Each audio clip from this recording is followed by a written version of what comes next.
The sword and Silithus. Yes, you all start commenting what sword. It's just a classic. People will start commenting it below this video, I'm sure.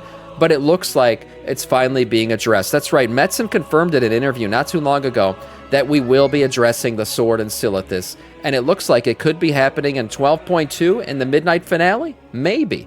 Let's see what this is all about here from Doran, the teller of 1,000 truths.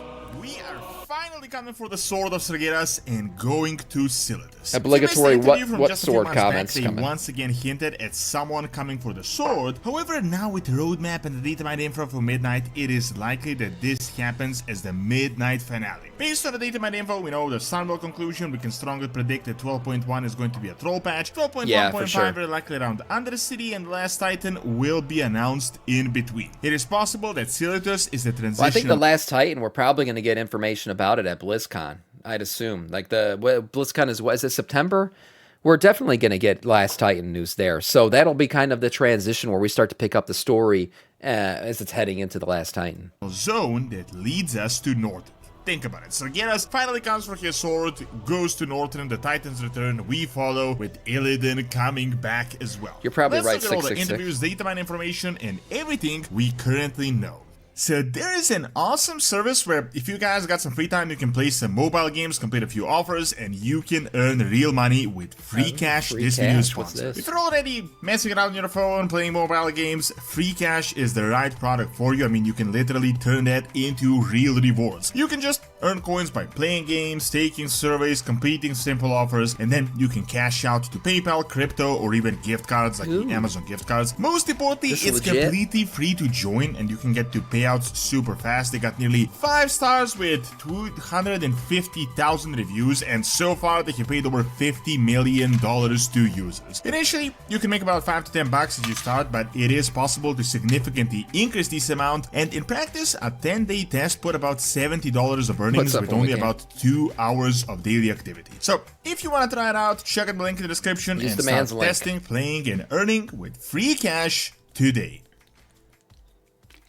Pretty much since the announcement, I've always found it weird. I mean, how exactly are we jumping from continent to continent? First, we start with the sword in Silithus, then we jump to a random new location called Kazagar off the shore of Kalimdor, then we go to the Eastern Kingdoms. For the Eastern Kingdoms, we go to Northrend, but somehow Silithus is one of the main areas. Well, finally, after a ton of speculation, I mean, we have some information we can actually work with. Midnight is coming out in just 2 weeks. We're kind of in the middle of the saga, at least knowing where the content is actually happening. So from the beginning, Silithus and the Sword of Sargeras was really... It's honestly crazy that I completely forgot about this cinematic. This cinematic to kick off the Worldsoul saga starts in front of the sword.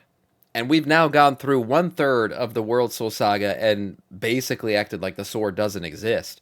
That still has not, we have not addressed the sword whatsoever.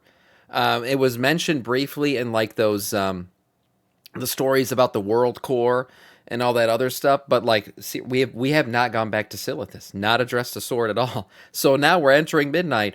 We're now in the 2/3 of this whole Worldsoul saga. I think it's time to at least acknowledge that there is a sword on the planet. The main focus of the saga, it started with the sword. It seems to be focused on the sword. They had the entire what sword thing when they announced the saga. Then we had an interview from Chris Metzen where he told us that the sword will return, but it will be a 13th thing, meaning it will happen in the Last Titan. Then, if you guys remember, a few months back, we got the interview where they said that someone is in fact coming for the sword, that they had not forgotten about it, but they can't reveal much right now. So seeing that we saw the entire War Within expansion, we know 2 out of 3 zones for Midnight, and we know the setting of the Last Titan, we can actually talk with some information to back it up. If you guys seen the roadmap that was announced for 2026 just a few weeks back, you can see that BlizzCon is coming in September, which is a completely new date, and it is happening, as I said in the past, right after 12.1 ends, which is coming out in the summer. Seeing that there was no BlizzCon last year, they didn't have much to announce, almost certainly this BlizzCon is going to announce the Last Titan. Yeah, I think we're going to get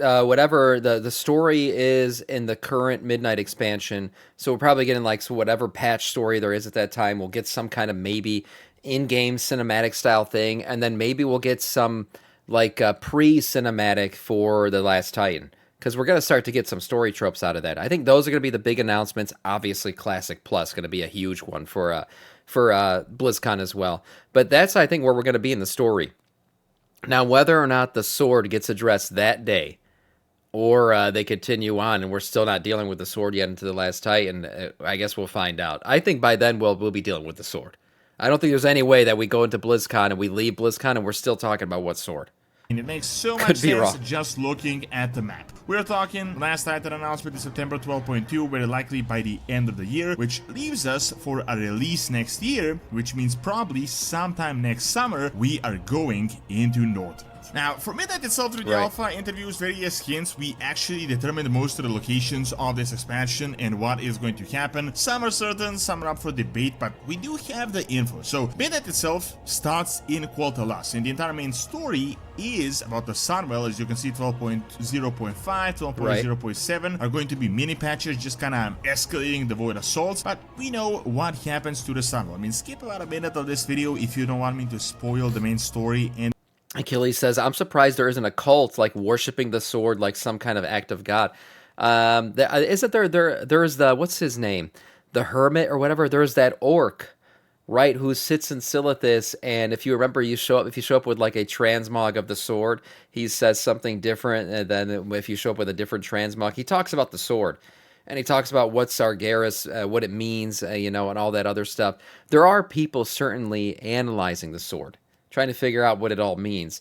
You got to remember, Silithus is a dangerous place to be. Although a lot of the buggy boys that used to live there got wiped out when the sword hit the planet, it's still not a very welcoming terrain to live in. So the people that are there right now are there because of the sword, and what their religious aspects are behind it. I'm sure, some of that has happened to Achilles, where people have really taken out a religious zealousy thanks to the sword now.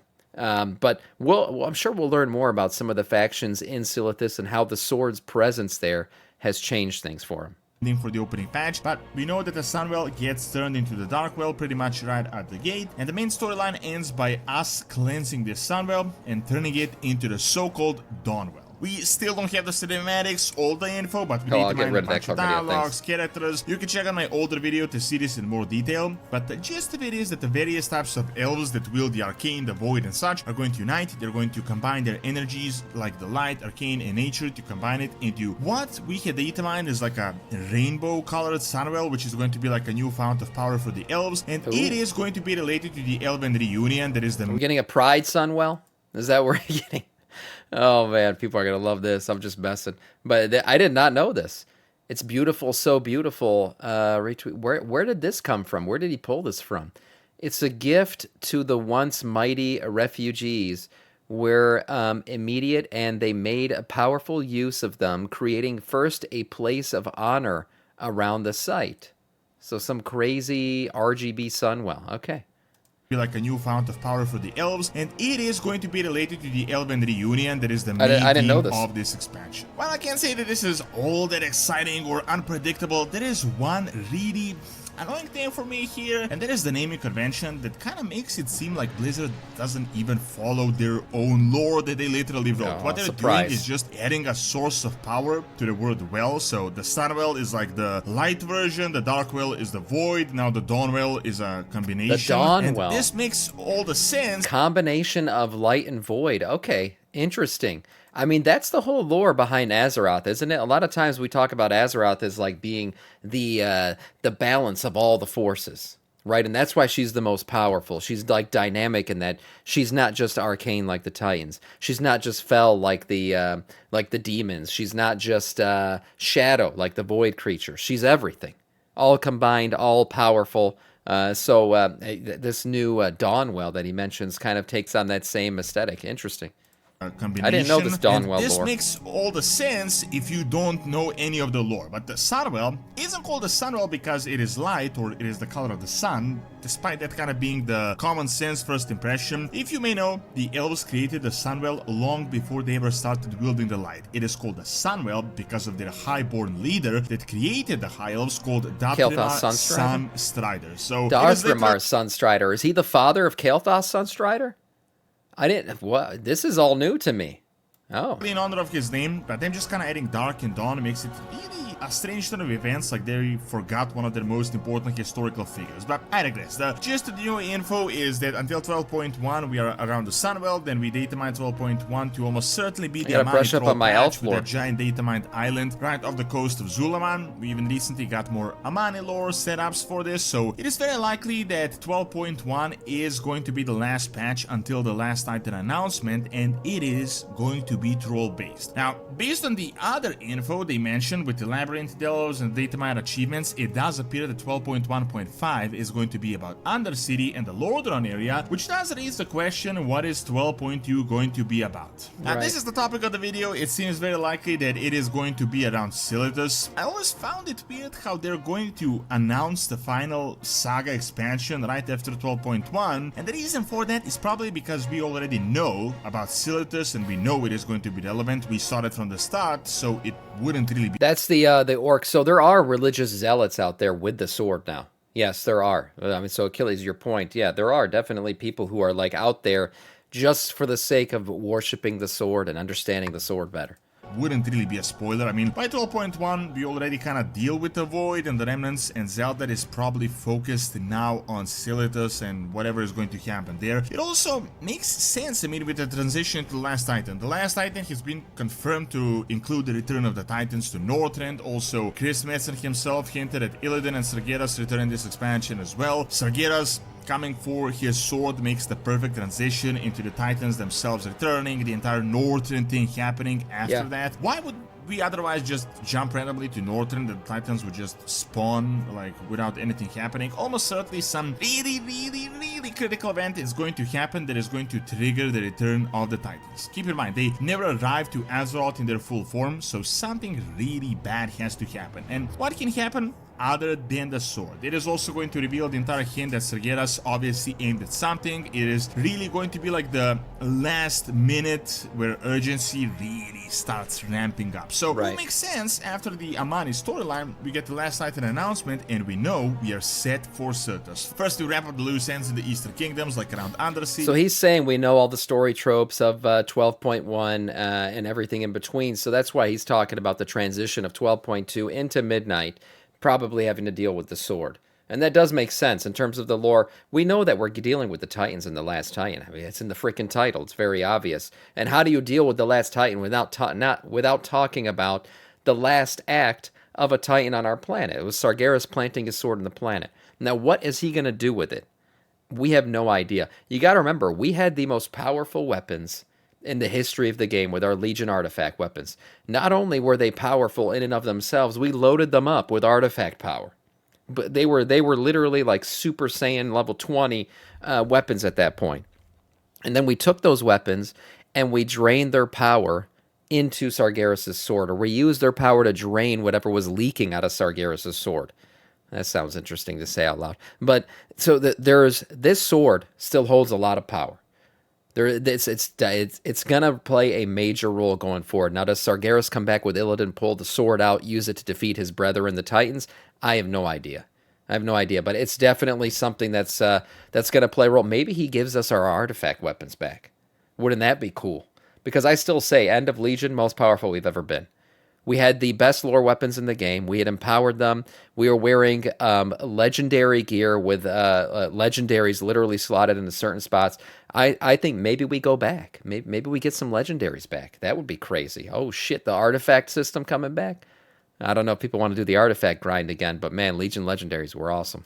In the whole area, and after that we are off for Silithus, which would be the last transitional zone that would ultimately lead us to Northrend and the Last Titan. It is very important to note also that Silithus is insanely relevant to the elves and the trolls, and not just because of the sword and what is currently happening. First, the trolls in ancient history battled the old god beings, and some 1,000 years ago there was the War of the Shifting Sands here that involved the Night Elves and the Dragons, so it will be very relevant for the entire theme of the Void battle combined with the Sword of Sargeras. Of course, this isn't for certain. I mean, it is certain that Silithus and the sword will happen. It will be relevant. They confirmed sure. that multiple Guaranteed. times, and this was the opening cinematic of the saga, but it still isn't certain whether this happens before the last Titan or after the last Titan, as like the finale of the saga. However, seeing how we are going to be around Northrend, I somehow feel like the finale is going to happen in Northrend, and very likely with us returning to Kazakar, where we know the World Core Titan prison is, and I feel like they're saving some crazy opening hype cinematic for the last Titan, like it is going to be the most exciting one, like Sargeras returns for the sword and then goes to Northrend together with the Titans, and then Illidan comes back by like the ending of the cinematic. That definitely is a big possibility with the way... I definitely see Illidan returning. There's gonna, that, I mean, literally, we had Metzen say, "You are not prepared," you know, for what is to come. It's very obvious what he's talking about. And at that point, he's literally dropping a lore hint that everybody knows. Illidan's coming back. Illidan's currently watching Sargeras in the Pantheon, so we know that if Illidan comes back, most likely that means Sargeras is coming back too. Now, are they best buds? Probably not, but has Sargeras maybe opened Illidan's eyes to some lore he wasn't aware of? And that'll change things, kind of the enemy of my the enemy of my enemy is my friend moment?